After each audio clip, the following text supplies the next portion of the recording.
there's so much division here. That's natural to us. I think we really are a very tribal people, right? Which is okay. That's who we are. I think our challenge historically is learning to unify despite the fact that we are different tribes. I think that's true from the time, before we even went to Egypt, right? We were a tribe with these different tribal identities. And I think that's the correct way to understand Israeli society today. I think we make a mistake when we kind of use these Western framings like right and left, or religious and secular, or liberal and conservative, and try to impose those on Israeli society. It leads to a lot of analytical errors, and it leads to a lot of misunderstandings when you really look at Israeli society. I think a better way to understand us, and maybe the broader Jewish world, is using framings that are more inherent, natural to us, like the tribal identities. Right. I think when you look at... I saw your video with Schlesinger. Yeah. Who's the last name? Hanan. Right. And you, Hanan, and you started talking about tribes. Yes. And it was really, really interesting. You can go ahead. I'm sorry for interrupting. No, yeah, but it's something an idea I tried to advance. I think these labels that we're used to, right and left, and all of that, they're very relevant to Western civilization, right, and the development of Western civilization, meaning they're really deeply part of that way of thinking. They have their roots in Greco-Roman thought and Christian dogma and the revolutionary transition between feudalism and capitalism, and they're just so the words are so readily available to anybody who's familiar with these conversations in the West. But when you look at Israeli society, I think you really have to stand back and first of all realize that these words aren't helpful, meaning the best example is Shas. Like the Shas party would be a far left party in any European society, just based on its own socioeconomic positions and who it represents.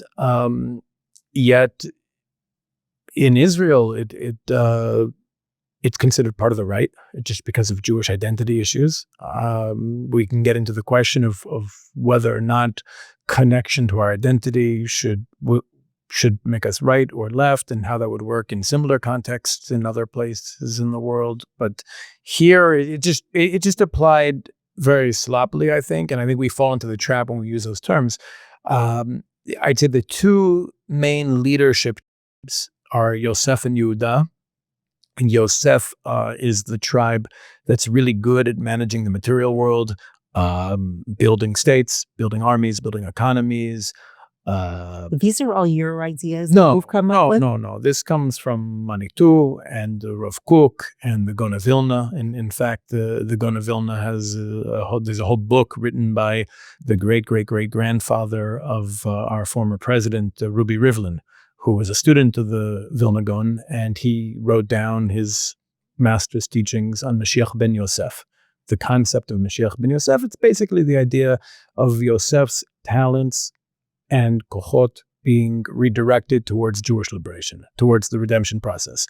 So he understands the process of Mashiach ben Yosef as the physical rebuilding, the material rebuilding of the nation of Israel and its land. The economy, the air force, the government, the transportation system, the education system, the healthcare system. All of that is the physical, material building of the nation. And what comes after that is filling that vessel with content that will animate and drive it. But Yosef is definitely the actor, the tribe that does the heavy lifting. And I would argue that Yosef doesn't only have a material contribution to make to Jewish liberation. I think Yosef also has a spiritual, ideological contribution to make, which is our unity.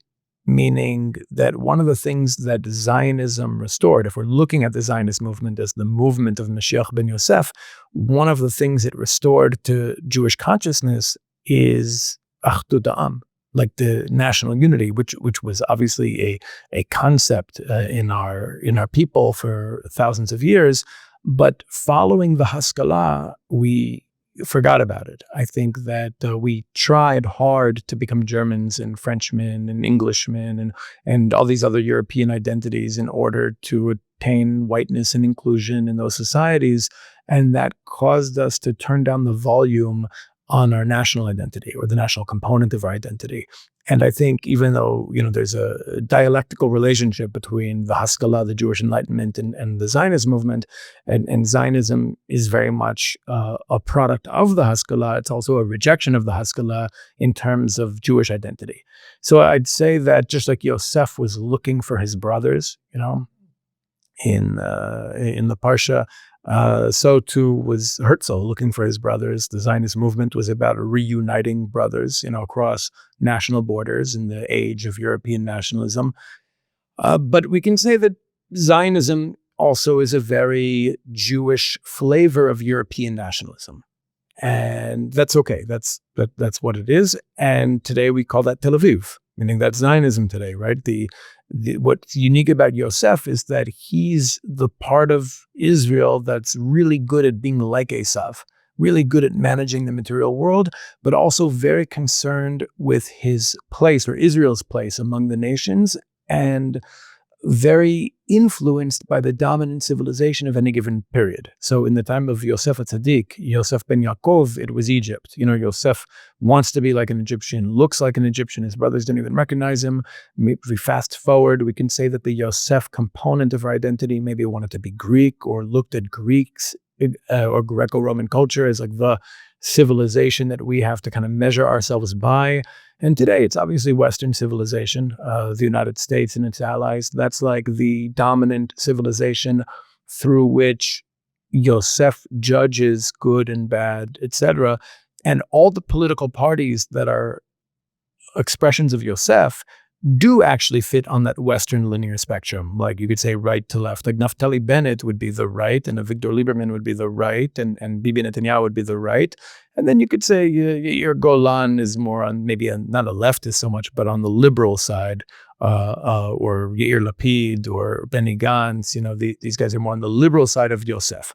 And that's Yosef. The other leadership tribe is Yehuda, who's not as good at managing the material world, but is much more deeply connected to our identity and focuses less on what we share with other peoples and more on what's unique about us, our Torah, our history, our identity, Jerusalem, the Beit HaMikdash, prophecy, right? And you can see this tension between the kingdom of Israel and the kingdom of Yehuda during the First Temple period. And in the kingdom of Israel was for the most part ruled by Yosef, by Ephraim, which is one of the subtribes of Yosef. The major kings came from Ephraim, and they were the much more powerful kingdom, the much more relevant kingdom at the time. They were militarily stronger, diplomatically stronger, economically stronger. They were more relevant on the world stage in the international community.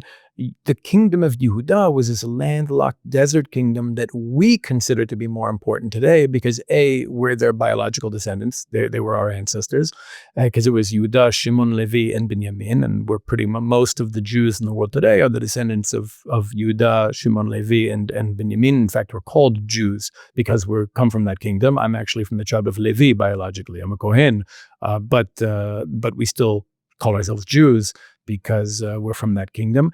And so we tend to think that was a more important kingdom historically. But at the time, it was definitely Israel.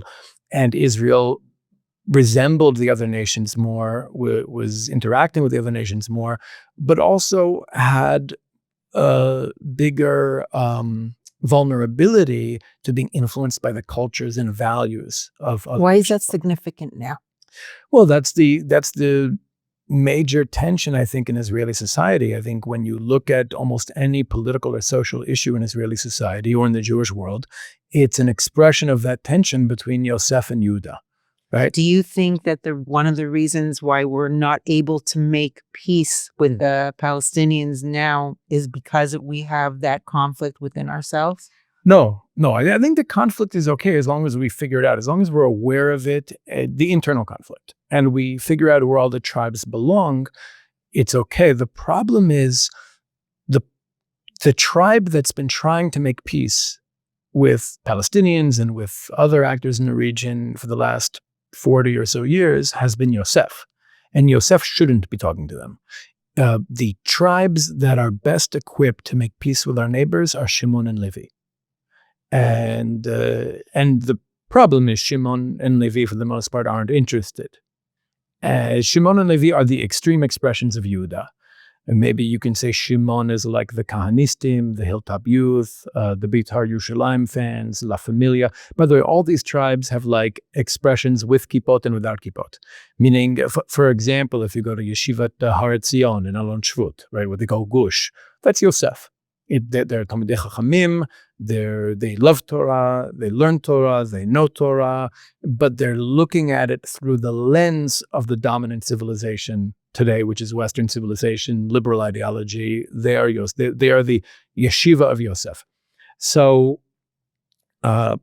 Shimon and Levi, who we call the Jewish extremists, who we consider generally to be beyond the pale of the linear Western spectrum of what we consider to be politically legitimate in Israeli society, or what was politically legitimate until the formation of this government. Because I think part of the reason Yosef hates Netanyahu so much is because he's legitimized tribes that should have never been legitimized in the system from their perspective.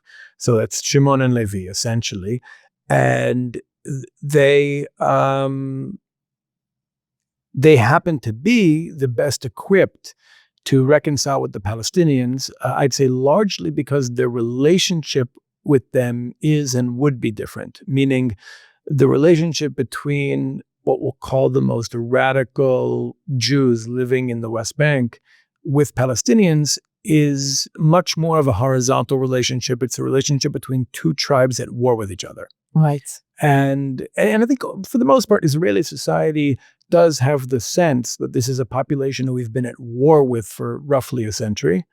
But there are all these other framings that kind of come into play, and that just because of methodology, I'm not saying identity and who we are, but because of methodology, because of how Zionism functioned, how the Israeli state is structured, especially our policies in the territories, I would say that the relationship between Yosef and the Palestinians is one of colonizer and colonized, which can never be healed, which can never be good, whereas the relationship between a community like Yitzhar or Bat Ayin or the Jews in Hebron and their Palestinian neighbors is more like enemy tribes who could theoretically not be enemies. I mean, they could be allies because it's a different kind of relationship.